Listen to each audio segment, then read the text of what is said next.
Assalamualaikum warahmatullahi wabarakatuh. Yang terhormat Bapak Mujibur Rahman, SPDI MSI, selaku dosen pengampu mata kuliah Ilmu Al-Quran dan Hadis. Perkenalkan, nama saya Wahyuni Sekar Arum dari kelas 1 TMAA dari Prodi Tadris Matematika dengan NIM 25110407043. Di sini saya mau membuat video presentasi tentang Al-Quran, Ulumul Quran, dan sejarah perkembangannya Al-Quran untuk memenuhi tugas akhir semester saya. Jadi langsung saja kita ke pembahasan.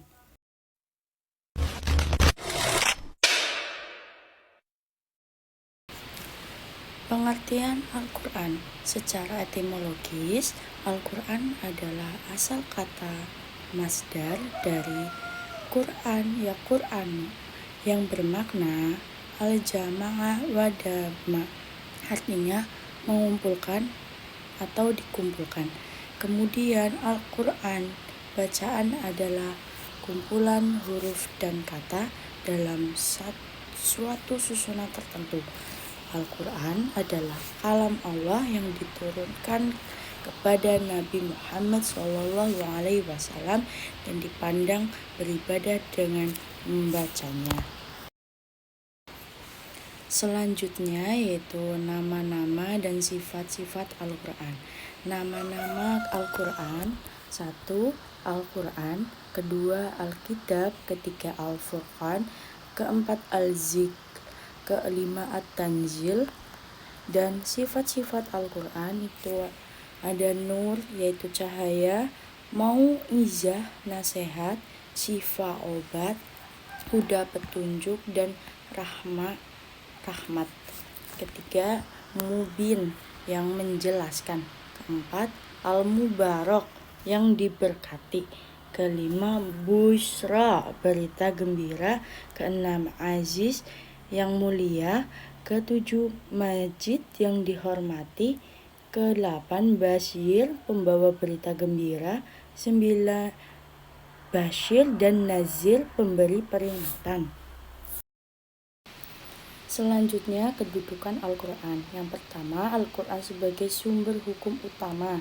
Al-Quran menempati kedudukan tertinggi dalam ajaran Islam sebagai sumber hukum utama. Semua aturan dasar tentang ibadah, muamalah, akhlak, dan kehidupan sosial bersumber dari Al-Quran.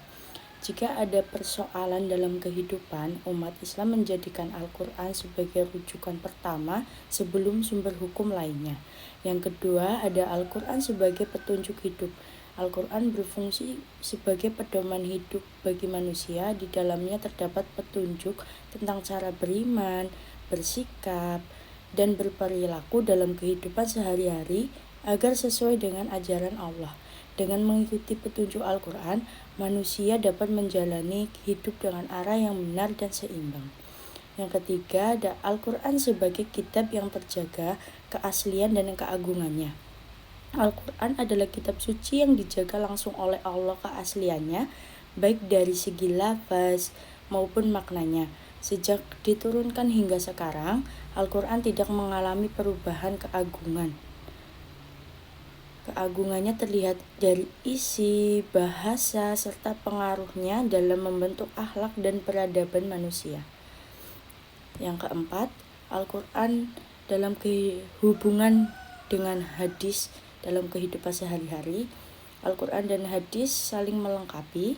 Al-Quran memberikan prinsip dan aturan umum, sedangkan hadis menjelaskan dan merinci penerapannya dalam kehidupan sehari-hari. Dengan memahami Al-Quran dan hadis, umat Islam dapat mengamalkan ajaran Islam secara lebih tepat dan menyeluruh.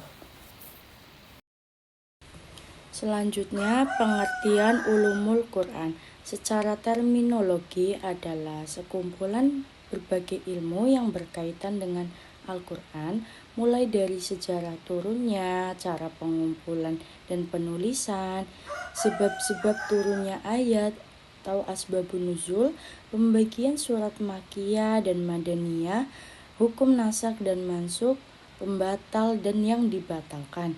hingga ilmu tafsir dan keajaiban Al-Quran, ijazul Quran. Ia berarti sekelompok ilmu atau kumpulan teori yang dapat digunakan untuk memahami Al-Quran atau setiap ilmu yang terkait dengan Al-Quran. Cabang-cabang ulumul Quran yaitu ilmu mawatin al-nuzul. Kedua, ilmu tawarik al-nuzul. Ketiga, ilmu asbabun al-nuzul. Keempat, ilmu qiraat. Kelima, ilmu tajwid. Keenam, ilmu gharib Al-Quran. Ketujuh, badi Al-Quran. Kedelapan, ilmu ijaz Al-Quran. Ilmu munasabah, ilmu aqsam Al-Quran, ilmu absilah Al-Quran, ilmu jadal Al-Quran, ilmu bab Al-Quran, ilmu adab al-tilawah, ilmu wujawa al-najdir, ilmu naik dan mansik, ilmu adab al-tilawah. Selanjutnya, sejarah perkembangan Al-Quran. Al-Quran diturunkan kepada Nabi Muhammad SAW secara berangsur-angsur selama kurang lebih 23 tahun. Pada masa Nabi, Al-Quran dijaga melalui hafalan para sahabat dan tulisan sederhana. Masa Abu Bakar dilakukan pengumpulan mushaf setelah banyak penghafal wafat. Masa Utsman bin Affan dilakukan kodifikasi mushaf resmi dan disebarkan ke berbagai wilayah Islam. Upaya ini menunjukkan kesungguhan umat Islam menjaga keaslian wahyu.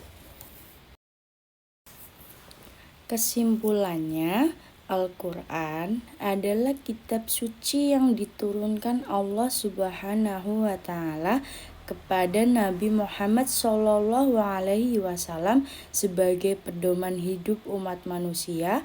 Kemurniannya terjaga melalui hafalan dan mushaf tertulis, sementara sejarah pengumpulan dan kodifikasi mushaf menunjukkan kesungguhan umat Islam dalam menjaga wahyu.